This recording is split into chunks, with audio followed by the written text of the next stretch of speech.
Two 6-year-old girls stood alone on a prairie trail, watching the only family they knew disappear into the dust. Their stepmother never looked back. No goodbye, no explanation. Just the cruel instruction to wait here, before the wagon wheels turned and kept turning until there was nothing left but silence and the terrible understanding that they'd been thrown away like broken things. Lily and Rose Carter clutched each other's hands as the sun climbed higher, as hope drained away with each passing hour, as the vastness of the Dakota Territory swallowed their small voices calling for someone, anyone, to come back. If you're watching from anywhere in the world, stay with Lily and Rose's story until the very end. Hit that like button and comment what city you're watching from, so I can see how far their journey reaches. This is a story about being discarded and discovered, about the family we choose and the courage it takes to trust again. The dust settled slowly on the prairie trail, hanging in the air like a question nobody wanted to answer. Lily Carter felt her sister's fingernails digging into her palm, but she didn't let go. She couldn't. Rose's hand was the only solid thing in a world that had just tilted sideways and dumped them out like unwanted cargo. She said to wait, Rose whispered, her voice so small it barely disturbed the grasshoppers clicking in the buffalo grass. She said she'd come back. Lily didn't answer. She was 6 years old, but she'd learned enough about lies to recognize one when it walked away from you. Their stepmother's face had been stone when she'd told them to climb down from the wagon. No softness, no hesitation, just that flat voice saying their father was dead 3 months now, and she couldn't afford to feed mouths that weren't her own blood. The morning had started like any other on the trail west.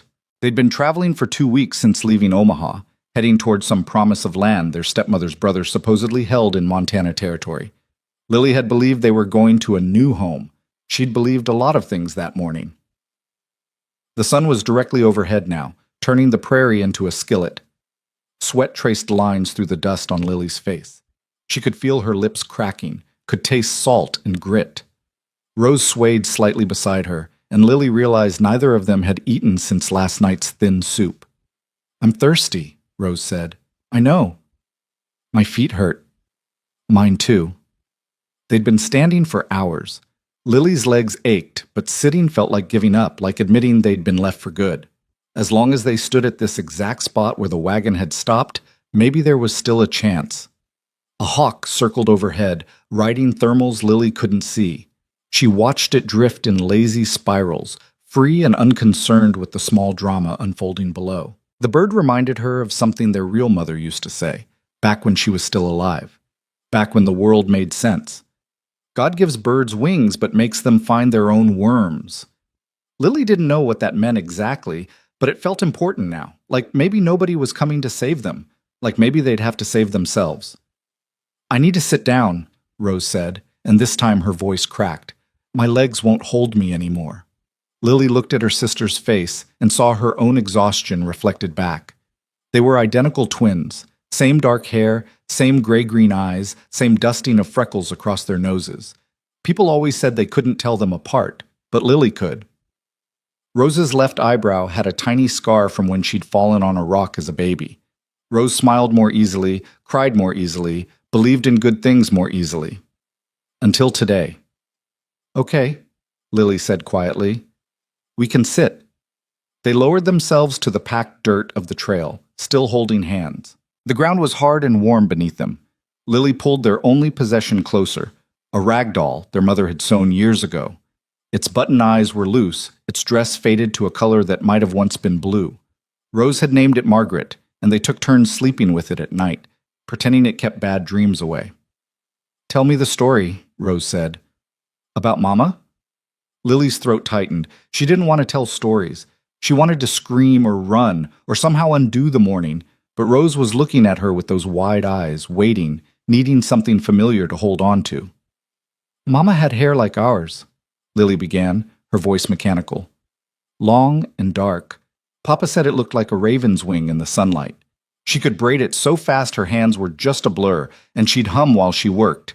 She made the best cornbread in 3 counties, and she never raised her voice, not even when we tracked mud through the house or let the chickens out by accident." "Tell about the dresses," Rose prompted. "She made us matching dresses for our 5th birthday. Yellow ones with white lace at the collar. She stayed up 3 nights in a row sewing by lamplight because Papa said we couldn't afford store-bought. We wore them to church, and everyone said we looked like sunshine.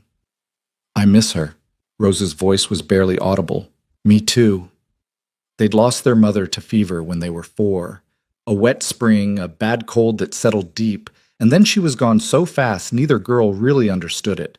Papa had tried his best for a year, but a widower with twin daughters and a failing farm couldn't manage alone. He'd married Rebecca Winters within 18 months, and she'd brought her practicality and her tightness with money and her complete inability to love children who weren't hers. When Papa died in a logging accident this spring, Rebecca had waited exactly 2 weeks before selling everything and heading west. She'd brought Lily and Rose along, but now it was clear they'd never been part of her plans.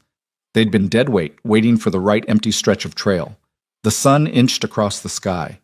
Shadows lengthened. A breeze picked up, carrying the smell of sage and distant rain. Lily's stomach cramped with hunger. Beside her, Rose had gone quiet in that worrying way that meant she was retreating inside herself. "Hey," Lily said, squeezing her sister's hand. "We're going to be okay." "How do you know?" "Because we have each other. That's more than nothing." Rose nodded, but Lily saw the doubt. She felt it too. A cold weight in her chest that had nothing to do with the coming evening. They were 2 small girls alone on a trail that stretched for miles in both directions. No food, no water, no shelter if the weather turned. She'd heard stories about children lost on the prairie. They didn't end well. The hawk had disappeared. In its place, a line of clouds built on the western horizon, dark and promising rain. Lily watched them grow, calculating. Rain might mean water, but it also meant exposure. They had nothing to shield them, nowhere to take cover. The prairie stretched flat and endless in all directions. "Lily?" Rose's voice pulled her back. "Do you hear something?" Lily strained her ears. At first there was only wind, the whisper of grass, the distant yip of a coyote. Then she caught it, a rhythmic sound growing slowly louder. Hoofbeats. Her body went rigid. Could be anyone. Could be someone worse than abandonment. She'd heard the whispers women made when they thought children weren't listening, stories about what happened to little girls alone on frontier trails. Men who took children and sold them. Men who hurt them in ways Lily didn't fully understand but knew enough to fear. "Get behind me," she told Rose, pulling her sister close. The hoofbeats grew louder. A single rider crested the gentle rise to the east, silhouetted against the lowering sun. Lily's heart hammered against her ribs. The figure approached steadily, neither rushing nor hesitating. As the distance closed, details emerged. A tall man on a bay horse, broad-shouldered, wearing a dark hat pulled low. He rode with the easy confidence of someone who belonged to this land. 20 feet away he slowed. 10 feet, and Lily could see his face, weathered and tanned with lines around his eyes that suggested he spent his life squinting into sun and wind, neither young nor old, somewhere in between. His expression was unreadable. He stopped his horse and sat there for a long moment, just looking at them. Lily felt Rose trembling against her back. She straightened her spine, trying to look braver than she felt. "Evening," the man said finally. His voice was deep and quiet, carrying no threat but no particular warmth either. "You girls lost?" Lily opened her mouth, but nothing came out. What was she supposed to say? We were abandoned? Our stepmother threw us away? The truth felt too shameful, too exposing. The man waited. He didn't push, didn't demand answers, just sat his horse and let the silence stretch. Lily noticed details. His saddle was well made but worn, his clothes clean but practical, his hands steady on the reins. He wore a gun belt, but the holster sat easy, not positioned for quick draw. "We're waiting for someone," Lily said finally, the lie bitter on her tongue. "Uh-huh." The man's eyes moved from them to the trail in both directions, taking in what Lily knew he could see. No wagon tracks except the ones heading west, no shelter, no supplies. "How long you been waiting?" Lily didn't answer. Beside her, Rose made a small sound, almost a whimper. The man swung down from his horse with the fluid motion of someone who lived in the saddle. He didn't approach them, just stood by his mount and pulled a canteen from his saddlebag. He took a drink, slow and deliberate, then held it out toward them. "You girls must be thirsty." Lily stared at the canteen. Her throat was so dry it hurt, but accepting help from a stranger felt dangerous. She hesitated. "It's just water," the man said. "Clean well water from my ranch. No tricks, no strings." Rose pulled away from Lily's back. I'm really thirsty, she whispered. The man crouched down, making himself smaller, less threatening. He set the canteen on the ground between them and backed away. There you go, take your time. Lily watched him retreat to his horse. The canteen sat in the dirt, beaded with condensation. Her body moved before her mind decided, crawling forward, snatching it up. She unscrewed the cap and sniffed. Just water, like he said. She took a small sip, testing, cool and clean, tasting of minerals and earth. She took a longer drink, then passed it to Rose. They drank in turns until half the canteen was gone. The man waited, giving them space. When they finished, Lily screwed the cap back on and held it out uncertainly. Keep it for now, he said. I've got more. He pulled another canteen from his saddle. You girls have names? Lily, she said after a pause. This is Rose. Like the flowers. Something almost like a smile touched his face. I'm Ethan Cole. I run a cattle ranch about 5 miles south of here. You mind telling me what you're really doing out here alone? Lily felt her defenses rise. I told you, we're waiting. For who? Someone. Someone who left you here hours ago, judging by those tracks. His tone stayed neutral, not accusing. Someone who's not coming back. The words landed like stones. Rose started crying quietly, and Lily felt her own eyes burn. She blinked hard, refusing to let tears fall. Ethan Cole watched them for a moment, then sighed. Listen, I don't know your story, and I won't force it out of you. But the sun's going down soon. There's rain coming in tonight, maybe a storm. This isn't a place for children to be alone after dark. We don't have anywhere else, Lily heard herself say. I figured. He glanced at the horizon, calculating. Here's what I'm offering. My ranch has a bunkhouse with an extra room. You can have it for tonight. Hot food, warm beds, a roof over your heads. Tomorrow morning, we'll figure out what comes next. No commitments beyond that. Lily's mind raced. Stranger. Alone. But also shelter, food, the cold calculation of survival. How do we know you're safe? She asked bluntly. Ethan met her eyes. You don't. Just like I don't know if you're really lost or running from something. But I've got a ranch to run and a reputation in Silver Creek that depends on people trusting me. I'm not going to do anything to harm 2 little girls. You've got my word, for whatever that's worth to you. Words don't mean much, Lily said, thinking of all the promises adults had broken. No, I suppose they don't. Ethan straightened up. Tell you what, you see that ridge? He pointed south. That's the edge of my property. We'll ride there, and you can see the ranch buildings. If you don't like the look of it, I'll bring you back here. Your choice. Rose tugged on Lily's sleeve. I don't want to stay here in the dark, she whispered. Please, Lily, I'm scared. Lily looked at her sister's tear-stained face, then at the man waiting patiently by his horse. Every instinct screamed caution, but Rose was right.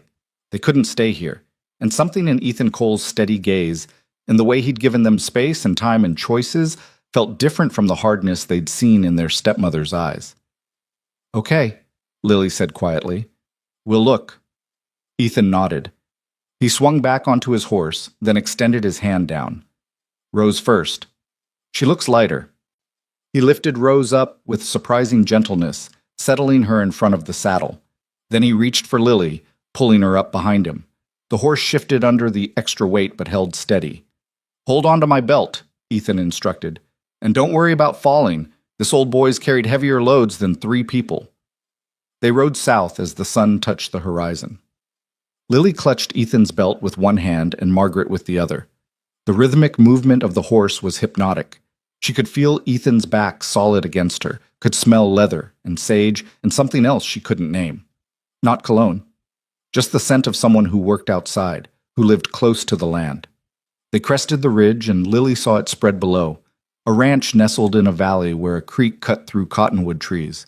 The main house was 2 stories of weathered wood with a wide porch. Outbuildings dotted the property, barn, stable, bunkhouse, storage shed. Corrals held horses and cattle. Smoke rose from the chimney, suggesting someone had a fire going. That's Silver Creek Ranch, Ethan said. Been in my family 15 years. We run about 200 head of cattle, breed horses, and supply beef to the mining camps up in the Black Hills. It's big, Rose breathed. Big enough to get lost in if you're not careful. Ethan pointed to a smaller building near the barn. That's the bunkhouse. I've got 3 men working for me right now. Good men, but rough around the edges. They won't bother you if I tell them not to. And the house? Lily asked. Just me. My wife passed 2 years back. No children. His voice stayed level, but Lily heard something underneath. Loss. The same hollowness their voices carried when they talked about their mother. They rode down the ridge as twilight deepened. By the time they reached the yard, lamps glowed in the bunkhouse windows. Ethan dismounted first, then lifted Rose down, then Lily. His hands were calloused but careful. Stay here a minute, he said, and walked to the bunkhouse. He knocked, opened the door, and Lily heard low voices. A minute later he returned. Come on, let's get you settled. He led them past the main house to a small addition built onto the back. Inside was a simple room with 2 narrow beds, a washstand, a small stove, and a trunk, clean but sparse. Functional. This was meant for a housekeeper I never hired, Ethan explained. He lit the lamp on the washstand. You girls can wash up here. I'll bring food and blankets. He left before Lily could respond. She and Rose stood in the lamplight, looking at the beds, the clean floor, the window with real glass. It felt too good to trust. Do you think he's telling the truth? Rose whispered. I don't know. Lily set Margaret carefully on one of the beds. But we're here now. We might as well eat. Ethan returned carrying a tray. Soup, bread, milk, and 2 thick quilts. He set everything on the trunk that served as a table. It's not fancy, but it'll fill you up. Lily stared at the food, her stomach cramped with sudden, violent hunger. Go ahead, Ethan said. Eat. They fell on the soup like starving animals, which they were. Hot broth with chunks of beef and potato. Fresh bread with real butter. Cold milk that left white mustaches on their upper lips. Ethan watched from the doorway, his expression impossible to read. When they'd scraped the bowls clean, he collected the tray. There's a privy out back if you need it. I'll be in the main house if anything scares you. Just holler. Thank you, Rose said quietly. Ethan paused. You're welcome. Get some sleep. We'll talk in the morning. After he left, Lily and Rose used the privy, then washed their faces and hands in the basin. The water was clean, and there was real soap. They climbed into the beds fully clothed, too exhausted to do more. The quilts smelled like cedar and sunshine. Lily? Rose's voice came through the darkness. Do you think we can stay? I don't know. Let's see what tomorrow brings. But even as she said it, Lily felt something unfamiliar settling in her chest. Not quite hope. Not yet. But maybe the absence of despair. For the first time since their father died, they'd gone to sleep with full stomachs and clean faces in a place that didn't feel actively hostile. Outside, rain began to fall. Thunder rumbled in the distance. Lily listened to it, thinking about the Prairie Trail, about what would have happened if Ethan Cole hadn't ridden by. She clutched Margaret close and let her eyes drift shut. Tomorrow would bring questions. Tomorrow would require decisions. But tonight, for this one night, they were safe. Morning light filtered through the window, pale and clean. Lily woke to the sound of roosters and the distant lowing of cattle. For a moment she couldn't remember where she was. Her mind still caught in the fog of dreams where their mother braided hair and their father laughed at the supper table. Then reality settled back in. The small room, the quilt smelling of cedar, Rose breathing softly in the bed beside hers. They weren't on the trail. They weren't alone. Lily sat up slowly, her body stiff from yesterday's ordeal. Through the window, she could see the ranch coming to life. Men moved between buildings, their voices carrying on the morning air. Horses whinnied from the corrals. Smoke rose from the bunkhouse chimney, bringing the smell of coffee and bacon. Rose stirred, blinking against the light. We're still here, she whispered, as if afraid speaking too loud would break the spell. Yeah, we're still here. A knock on the door made them both freeze. You girls awake? Ethan's voice, gruff but not unkind. Yes, sir, Lily called back. Breakfast in 10 minutes. Come to the main house when you're ready. They heard his boots retreat across the yard. Lily looked at Rose, saw her own uncertainty mirrored back. Last night in the darkness, accepting help had seemed like simple survival. In the daylight, with full stomachs and clear heads, it felt more complicated. What did Ethan Cole want from them? Nobody gave shelter and food for nothing. They used the privy and washed their faces, trying to make themselves presentable with what little they had. Their dresses were stained and wrinkled from days of travel. Their hair hung in tangles neither could properly fix without help. They looked like what they were, abandoned children with no one to care how they appeared. The main house was bigger up close. The porch wrapped around three sides, and rocking chairs sat empty in the morning light. Lily knocked hesitantly on the door. "It's open," Ethan called. They entered a large kitchen warmed by a cast-iron stove. The room was clean but cluttered with the disorder of a man living alone. Dishes stacked haphazardly, papers covering one end of the table, boots by the door. Ethan stood at the stove, flipping eggs in a skillet with the competence of someone who'd learned to cook by necessity rather than choice. "Sit," he said, nodding toward the table. "Coffee's too strong for young ones, but there's milk in the pitcher." They sat gingerly on the wooden chairs. Ethan brought plates loaded with eggs, bacon, and fried potatoes. More food than Lily had seen in weeks. He sat across from them with his own plate and a cup of black coffee. For several minutes, nobody spoke. They ate, and Ethan drank his coffee, and the morning sounds of the ranch filtered through the open window. Lily felt the weight of unasked questions pressing down on the silence. Finally, Ethan set his cup down. "I figure it's time we talk straight. You girls want to tell me what happened yesterday?" Lily's fork paused halfway to her mouth. She looked at Rose, who had gone very still. "Our pa died 3 months ago," Lily said carefully. "Logging accident up near Omaha. Our stepmother couldn't afford to keep us. So she left you on the trail. She said to wait." The words felt foolish now, childish. "We waited." Ethan's jaw tightened. "How long were you married to your pa?" "She married him about 1.5 years ago, after our real mama died of fever. And she took you west, then just dropped you off in the middle of nowhere." It wasn't a question. Ethan's voice stayed level, but Lily heard anger underneath. "You know which direction she was heading?" "Montana Territory. She said her brother had land there." Ethan nodded slowly, processing. "You girls have any other family, grandparents, aunts, or uncles on your father's side?" "No, sir. Pa was an only child and his parents died before we were born. Mama had a sister, but she moved to California years ago. We don't know where. So nobody's looking for you. Nobody knows where you are." The truth of it hit Lily like a fist. They'd been erased. Their stepmother could tell whatever story she wanted. The twins died of fever, they ran off, they never existed at all. Who would question her? Who would care? "What are you going to do with us?" Lily asked, trying to keep her voice steady. Ethan leaned back in his chair, studying them both. "That depends. What do you want?" The question caught her off guard. Adults didn't usually ask children what they wanted. They told them, directed them, moved them around like furniture.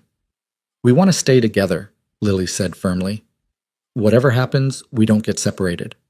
"Fair enough. Anything else?" Rose spoke up, her voice small but determined. "We don't want to be sent away again. We'll work. We can earn our keep. We're not afraid of hard work." Something shifted in Ethan's expression. "You're 6 years old. You shouldn't have to earn your right to eat and sleep under a roof." "But we have to be useful," Lily insisted. "Otherwise, why would anyone keep us?" Ethan was quiet for a long moment. When he spoke again, his voice was gentler. "Let me tell you something about this ranch. I built it with my wife, Sarah. We worked this land for 8 years together. She wanted children, but it never happened for us. Then 2 years ago, she got sick. Started small, just tired all the time, losing weight. By the time we figured out something was really wrong, it was too late. Cancer. She died that winter." He paused, looking past them to something they couldn't see. "This house has been too quiet since. Too empty. I work from sunup to sundown because there's nothing else to do. The men in the bunkhouse are good workers, but they're not family. They're not permanents." "Why are you telling us this?" Lily asked. "Because I'm trying to figure out what's right here. I can take you into Silver Creek tomorrow, see if anyone's looking for children to take in. Maybe there's a family who'd want twins.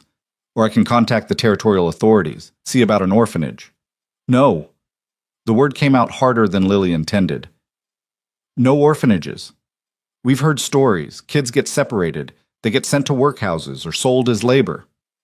Not all orphanages are like that. Maybe not, but we're not risking it." Ethan nodded slowly. "Then that leaves one other option. You stay here. I feed you, clothe you, give you a place to sleep. You go to school when the term starts in fall. You help around the house and learn ranch work as you're able. and we see how it goes." Lily's heart hammered. It sounded too good, too easy. "Why would you do that?" "Because I rode past you yesterday and I can't unsee it. Two little girls standing in the dust, holding hands like it was the only thing keeping you tethered to the world. I can't send you off to strangers or institutions knowing that might be worse than the trail." He met her eyes. "And because Sarah would have stopped too. She would have brought you home without a second thought." Rose's hand found Lily's under the table. "Can we really stay?" "For now. We'll take it one day at a time. If it doesn't work, if you're miserable, or if I'm not fit to look after children, we'll figure something else out. But we'll try. That's all I can promise." Lily felt tears prick her eyes and blinked them back fiercely. She wouldn't cry. Crying was for people who had the luxury of breaking down. "We'll pull our weight," she said. "We won't be a burden. I don't expect you to be miniature adults. You're children. You'll act like children, and that's fine." Ethan stood, collecting the empty plates. "But if you're staying, there are some rules. You mind me when I tell you something. You don't wander off the property without permission. You treat the ranch hands with respect, and they'll do the same.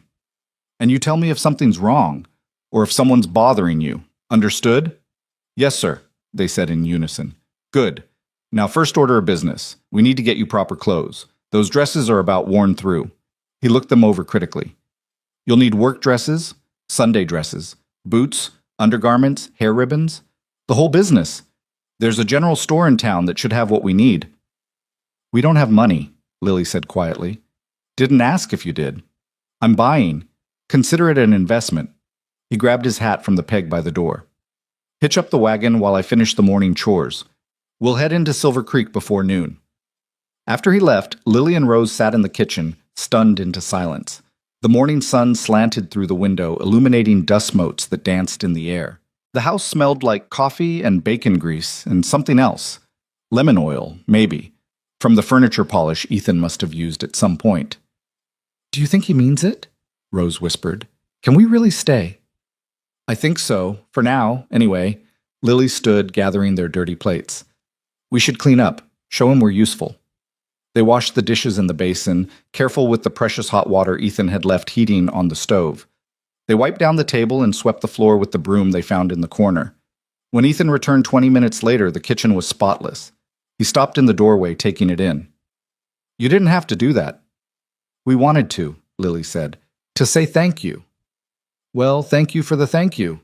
He almost smiled. "Wagon's ready. Let's go." The ride into Silver Creek took 40 minutes. The town sat at a crossroads where miners heading to the Black Hills met ranchers moving cattle to market. It was bigger than Lily expected. 2 streets of false-fronted buildings, a church with a white steeple, a schoolhouse on the edge of town, and enough houses to suggest a real community lived here. Ethan parked the wagon outside the general store and helped them down. Inside, the store smelled of leather and coffee and pickles. Bolts of fabric lined one wall. Ready-made clothing hung on racks. Barrels of dry goods sat in rows. A woman in her 50s looked up from behind the counter. She had kind eyes and graying hair pulled back in a practical bun. "Ethan Cole. Haven't seen you in town in a month." "Been busy, Margaret. These are Lily and Rose Carter. They're staying with me for a while. Need to outfit them properly." Margaret's gaze moved from Ethan to the twins, taking in their ragged appearance. Her expression shifted, understanding flooding in. "I see. Well, we'll get them fixed up. Come on, girls. Let's find you some things that fit." For the next hour, Margaret measured and fitted and pulled items from shelves. Work dresses in sturdy cotton, Sunday dresses with lace collars, undergarments and stockings, boots that actually fit, bonnets to keep the sun off, nightgowns for sleeping, hair ribbons in colors that made Rose gasp with delight. "They'll need soap and hairbrushes too," Margaret said, "and tooth powder. Growing girls need proper grooming supplies." Ethan nodded, not questioning the growing pile on the counter. When everything was tallied, he paid in cash without flinching. The amount made Lily dizzy, more money than she'd seen in her life. "Thank you, Ethan," Margaret said warmly. "And girls, you take care of this man. He's one of the good ones." Outside, loading the packages into the wagon, Lily gathered her courage. "Mr. Cole, that was a lot of money. We'll pay you back someday. I promise." Ethan secured the last bundle and turned to face them. "You don't owe me anything. And if we're going to live under the same roof, you might as well call me Ethan. Mr. Cole makes me feel ancient. Our stepmother said we had to call adults sir or ma'am, Rose said hesitantly. Is that not a rule here? For most folks in town, sure. But in private, at the ranch, Ethan's fine. We're going to be family of a sort. Might as well act like it. The word family settled over Lily like a blanket. Warm, but strange. She didn't know if she could trust it yet. They stopped at the post office on the way out of town. Ethan went in alone, leaving them in the wagon. Through the window, Lily watched him speak with the postmaster, saw papers change hands. When he returned, his expression was grim. What were you doing? Lily asked as they started back toward the ranch. Checking if anyone's reported children missing. Posted a notice asking if anyone knows of twin girls lost or abandoned. He kept his eyes on the road. If your stepmother has a change of heart, or if other family turns up, they have a way to find you. Lily's stomach clenched. What if she comes back? Then we'll deal with it. But I won't let you be taken by someone who threw you away, not without a fight. The certainty in his voice eased something in Lily's chest. Here was an adult making promises, but somehow it felt different from all the other promises that had been broken. Maybe because Ethan didn't make them lightly. Maybe because he'd already backed his words with action. Back at the ranch, they carried the packages to their room. The afternoon sun warmed the small space as they unpacked their new possessions. Rose held up a blue dress with white buttons, her face glowing. It's so pretty, she breathed. Can I wear it tomorrow? Save it for Sunday, Lily said, channeling practicality even as her own fingers traced the fabric of a green dress that matched her eyes. We should wear the work clothes for every day. They changed into their new work dresses and boots, marveling at how the clothes actually fit, how the fabric wasn't worn thin or patched. They brushed each other's hair with the new brushes until the tangles were gone and their dark hair shone. They tied ribbons at the ends of their braids, pink for Rose, green for Lily. When they emerged, Ethan was working in the corral with a young horse. He looked up as they approached, and something crossed his face. Surprise, maybe, or sadness. Lily wondered if they reminded him of the children he'd never had. Don't you girls clean up nice, he said. Feel better? Yes, sir, Ethan, Lily corrected herself. Thank you for everything. You're welcome. Now, since you're so set on being useful, how about you help me with this colt? He needs gentle hands and patience, and I'm short on both today. They spent the afternoon in the corral, learning to approach the skittish young horse with soft voices and slow movements. Ethan showed them how to read the animal's body language, how to offer their hands for sniffing, how to brush the coat in long, soothing strokes. By evening, the colt was letting Rose feed him apple slices from her palm. You've got a gift, Ethan told her. Animals trust you. That's not something you can teach. Rose beamed under the praise. Lily felt a pang of something that wasn't quite jealousy, but wasn't quite pride either. She wanted to be good at something too, wanted to prove her worth. Dinner that night was beef stew with vegetables from the root cellar. They ate in the kitchen again, but this time the silence felt less weighted, easier. Ethan asked about their schooling, and Lily admitted they could read and write, but not much beyond that. We'll fix that, Ethan said. School starts in September. It's June now, so you've got the summer to catch up. I've got books in the study. You can read whatever you want. After dinner, Ethan led them to a room off the main hall. Floor-to-ceiling shelves lined the walls, packed with books. Lily's breath caught. She'd never seen so many books outside a church. Take your pick, Ethan said. Just put them back when you're done. Rose pulled down a book about horses. Lily chose something about frontier explorers. They carried their treasures back to their room and read by lamplight until their eyes grew heavy.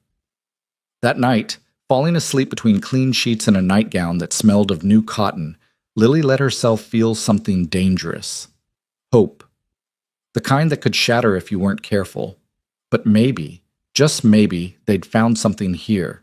Not a replacement for what they'd lost. Nothing could replace their mother or their father or the life they'd had before, but a new beginning. A second chance. In the bed across from hers, Rose hugged Margaret tight. Lily? She whispered. I think I like it here. Me too, Lily admitted. Me too. Outside, the prairie wind whispered through the grass. The creek murmured over stones. The ranch settled into the rhythms of night. and two girls who'd been abandoned on a dusty trail began very carefully to believe they might actually be home. The days took on a pattern after that. Mornings brought chores, gathering eggs from the henhouse, helping Ethan with the horses, learning to churn butter. Afternoons were for reading and lessons. Ethan taught them arithmetic using ranch accounts, showed them geography through maps of territories they'd never seen. Evenings meant supper together, then quiet hours before bed. The ranch hands, Tom, Carlos, and an older man named Hank, treated them with cautious kindness. Tom taught them to skip stones on the creek. Carlos showed them how to braid rope. Hank carved them wooden animals from scraps of pine, his weathered hands surprisingly deft. "Those girls settling in all right?" Lily overheard Tom ask Ethan one morning. "Seem to be. They're good kids. Too good, maybe. Like they're afraid to step wrong. Give them time. They'll relax when they realize you're not going anywhere." But that was the fear, wasn't it? That Ethan would change his mind. That this would turn out to be temporary. Lily watched for signs: impatience, regret, the hardening of expression that had preceded their stepmother's abandonment. She found none. Ethan was steady, constant as the land itself. 2 weeks passed, then 3. The twins grew tanned from sun and stronger from work. They learned to ride the gentler horses, to recognize the calls of different birds, to predict weather by watching clouds. Rose bloomed under the attention and safety. Lily remained more guarded, but even she felt the armor around her heart starting to crack. One evening, as they sat on the porch after supper, Ethan cleared his throat. "I've been thinking, if you girls are going to stay here long term, we should make it more official. Legal." Lily went still. "What do you mean?" "I mean adoption papers. Making you Carters still, but giving me legal guardianship, so if anyone questions your presence here, there's documentation. Protection." "You'd do that?" Rose's voice was barely a whisper. "If you want. It doesn't have to be forever, but it gives us all security while we figure things out."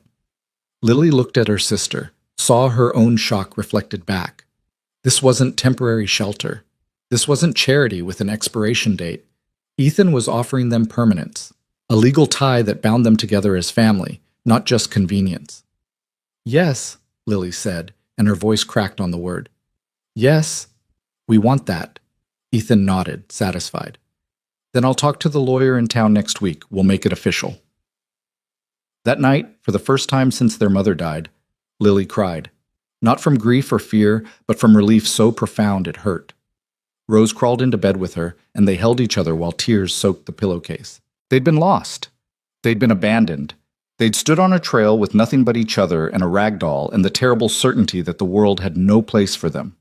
And then a stranger had stopped, had asked their names, had given them time and space, and eventually belonging.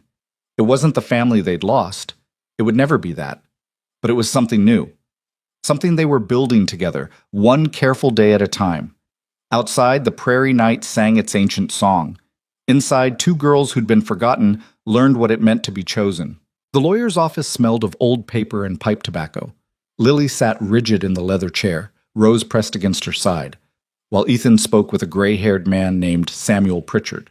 Legal words floated through the air: guardianship, custody, territorial statutes, but Lily caught the essential thread. Ethan was making them his, not in blood, but in law. In the eyes of everyone who mattered, they would become his daughters. "The process is straightforward, given the circumstances," Pritchard said, adjusting his spectacles. "Abandonment is clear. No family has come forward. Mr. Cole has means and character references. The territorial judge will review the petition, but I don't foresee complications." "How long?" Ethan asked. 4 to 6 weeks for the hearing. Assuming approval, the papers will be finalized within days after that." Pritchard turned his attention to the twins. "Girls, do you understand what's happening here?" Lily found her voice. "Ethan wants to adopt us, make us legal. And is this something you want?" She looked at Rose, who nodded quickly, then back to Pritchard. "Yes, sir. We want to stay." Even understanding that adoption means Mr. Cole would have full parental authority, that he could make decisions about your schooling, your work, your futures? "He already does that," Lily said. "But he asks us what we think. He listens." That's more than most. Something like approval crossed Pritchard's face. "Very well. I'll file the petition this afternoon. Ethan, I'll need you to bring the girls back in 2 weeks for a meeting with the Territorial Child Welfare Representative. Standard procedure. Outside, the July heat pressed down like a weight. Silver Creek bustled with activity. Miners restocking supplies, ranchers conducting business, women shopping with baskets on their arms. Lily watched a mother and daughter walk past, their hands clasped, their faces relaxed in the easy intimacy of people who belong to each other without question. "You girls want ice cream?" Ethan asked, breaking her reverie.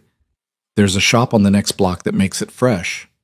Rose's eyes went wide. "Real ice cream?" "The realest. Come on." They sat at a small table in the shop, eating vanilla ice cream with strawberry sauce while the world moved past the window. Ethan watched them with an expression Lily was learning to recognize, something between contentment and sadness, like a man remembering things he'd lost while being grateful for what he'd found. "Can I ask you something?" Lily said carefully. "Always." "Why us? Why not look for orphans who needed homes? Why take in 2 random girls from the trail?" Ethan set his spoon down. "You weren't random. You were right there, right when I happened to ride past. Sarah used to say there's no such thing as coincidence, just invitations we're smart enough or foolish enough to accept. I saw you standing there and knew if I rode on, I'd regret it every day for the rest of my life." "But you didn't know us.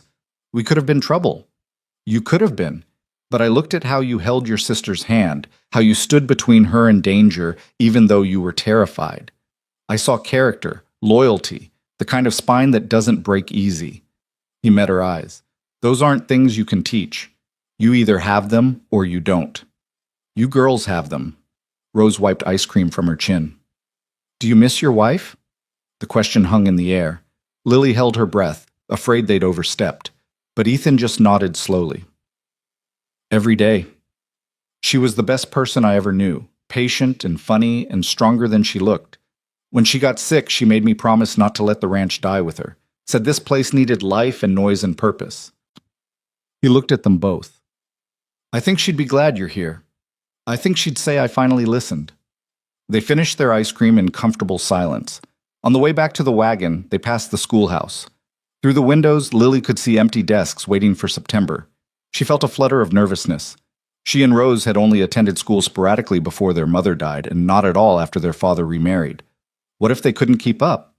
What if the other children were cruel? "You're thinking too hard," Ethan observed. "I can practically hear the gears grinding." "Just wondering about school. We're behind." "You'll catch up, and if anyone gives you trouble, you tell me. Teachers around here know better than to let children be bullied. Frontier life's hard enough without making it harder on each other." Back at the ranch, life continued its steady rhythm.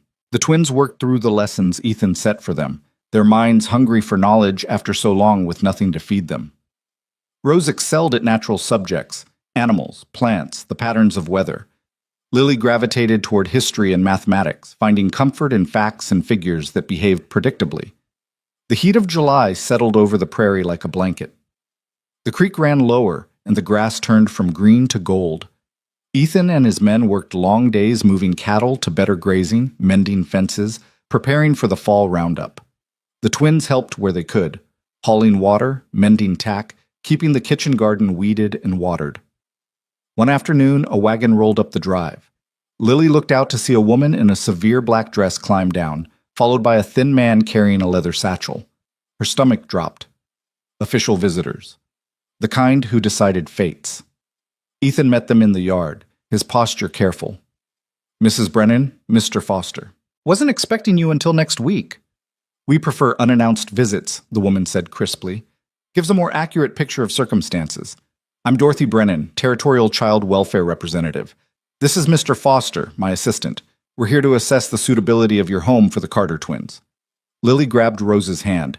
They'd known this was coming, but the reality of it felt like standing on the trail again, waiting to be judged and found wanting. "Of course," Ethan said smoothly. "Girls, come here, please."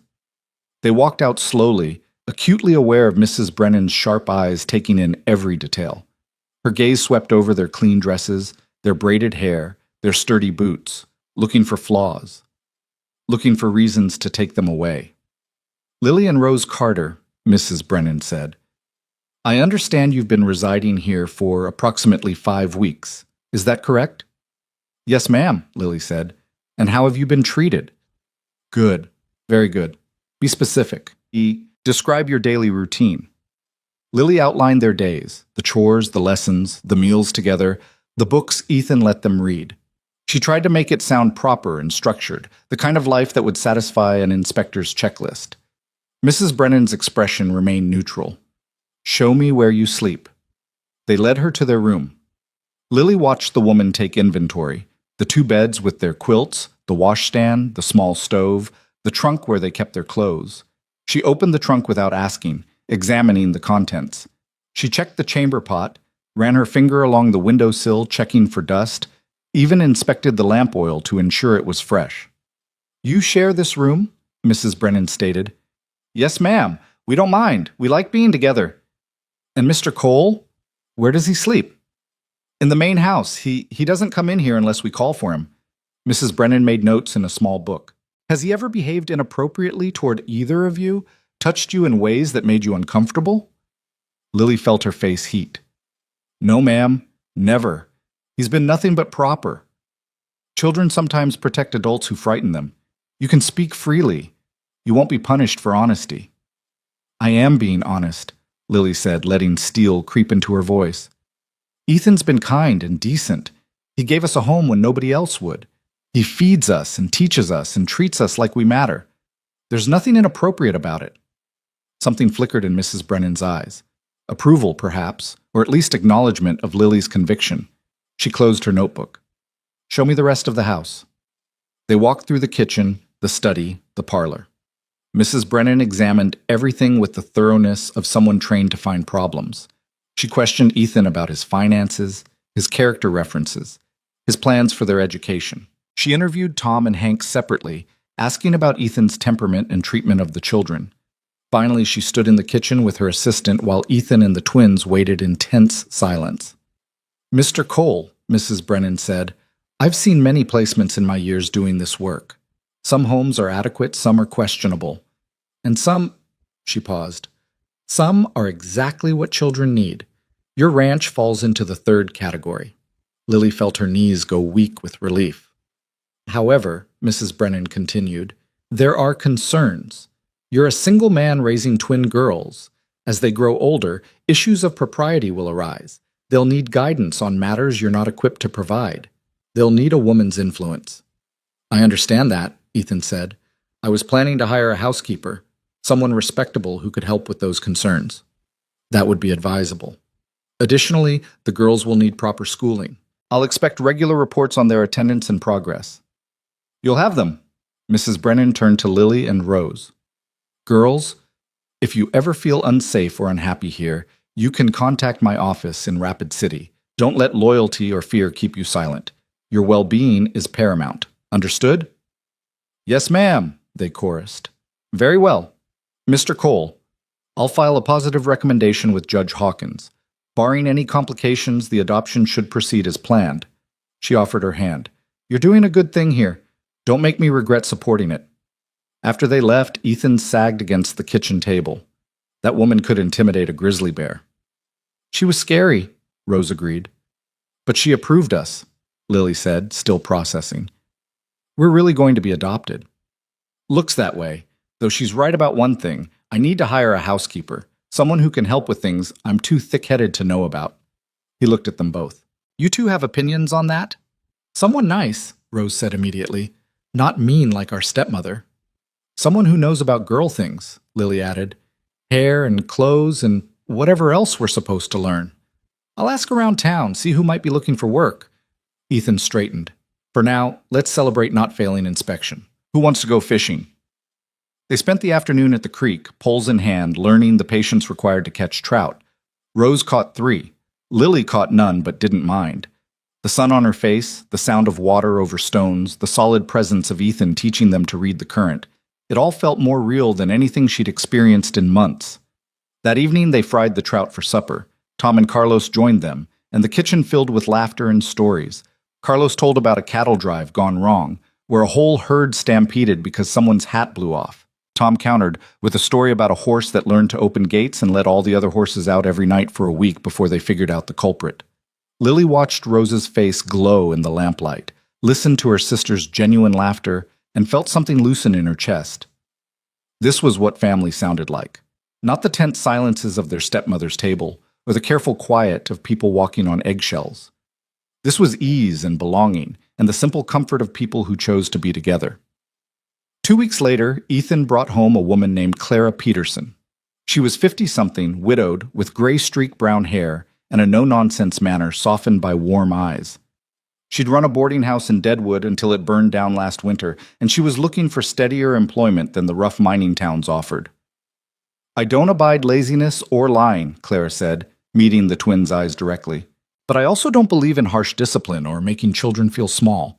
We'll get along fine if you're honest with me, and I'll do the same for you. Fair enough?" Lily liked her immediately. There was none of their stepmother's brittleness in Clara, none of the cold calculation, just straightforward practicality and an air of competence that suggested she'd weathered enough life to know what mattered. Clara moved into the room at the other end of the house and immediately began reorganizing things with Ethan's bemused approval. She took over the cooking, which improved dramatically. She taught the twins how to properly care for their hair, how to mend clothes with invisible stitches, how to set a table for company. She was patient with questions and firm with corrections, striking a balance that felt neither cruel nor permissive. "You're good girls," she told them one afternoon while teaching them to make bread.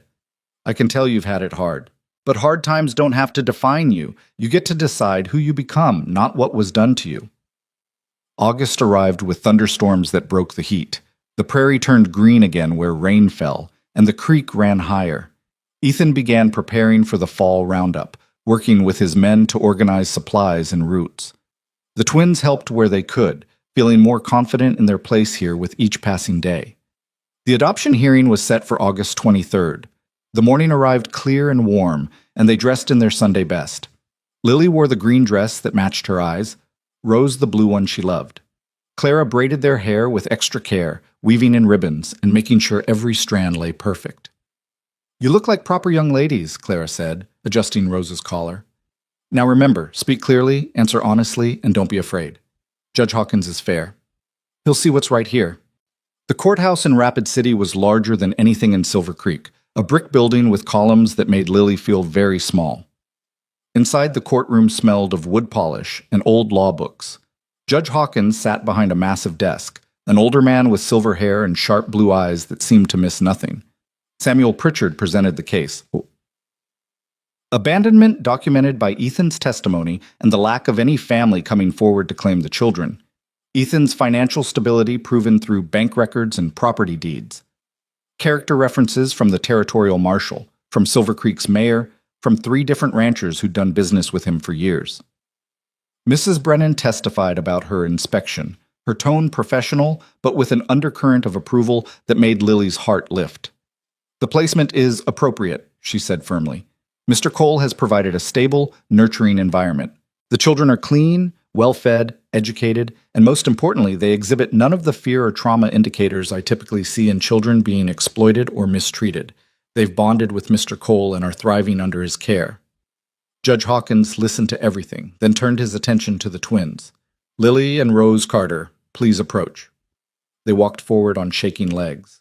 The judge studied them for a long moment, then spoke in a surprisingly gentle voice. "I need to hear from you directly. Are you comfortable living with Mr. Cole?" "Yes, sir," Lily said. "Very comfortable." "Has he treated you well, fed you properly, given you a safe place to sleep?" "Yes, sir. He's given us everything we need and more." "Do you want him to adopt you, to become your legal guardian?" Lily felt Rose's hand slip into hers. "Yes, sir. We want to stay. We want to be his daughters." "Even understanding that adoption is permanent? That Mr. Cole would have authority over you until you reach adulthood?" "That's what we want," Lily said firmly. "He stopped when he didn't have to. He chose us when nobody else would. We choose him back." Something shifted in Judge Hawkins' expression. He nodded slowly. "Very well. Based on the testimony presented and the clear desire of all parties involved, I'm granting the adoption petition. Lily and Rose Carter will become Lily and Rose Cole, with Ethan Cole designated as their legal guardian and adoptive father. The court recognizes this placement as being in the best interest of the children." He signed the papers with a flourish, and just like that, it was done. Legal, permanent, real. Outside the courthouse, Ethan knelt to their level. "You're officially stuck with me now. No backing out." Rose threw her arms around his neck. Lily followed more slowly, still processing the enormity of what had just happened. Ethan hugged them both, careful and gentle, like they were something precious he was afraid to break. "Thank you," Lily whispered against his shoulder, "for stopping, for staying, for choosing us." "Thank you for trusting me enough to stay," Ethan replied. "I know it wasn't easy." They celebrated with dinner at the nicest restaurant in Rapid City, then rode home as the sun set over the prairie. The ranch looked different somehow when they crested the ridge. Not physically changed, but transformed by the knowledge that it was truly theirs now. Home, not by chance or charity, but by law and choice and the binding power of family. That night, Clara made apple pie, and they ate it on the porch while stars emerged overhead. Tom played a fiddle nobody knew he owned, coaxing sweet, sad melodies from the strings. Carlos told stories in a mix of English and Spanish that made everyone laugh. Hank whittled quietly, his knife shaving curls of wood into the shape of a bird.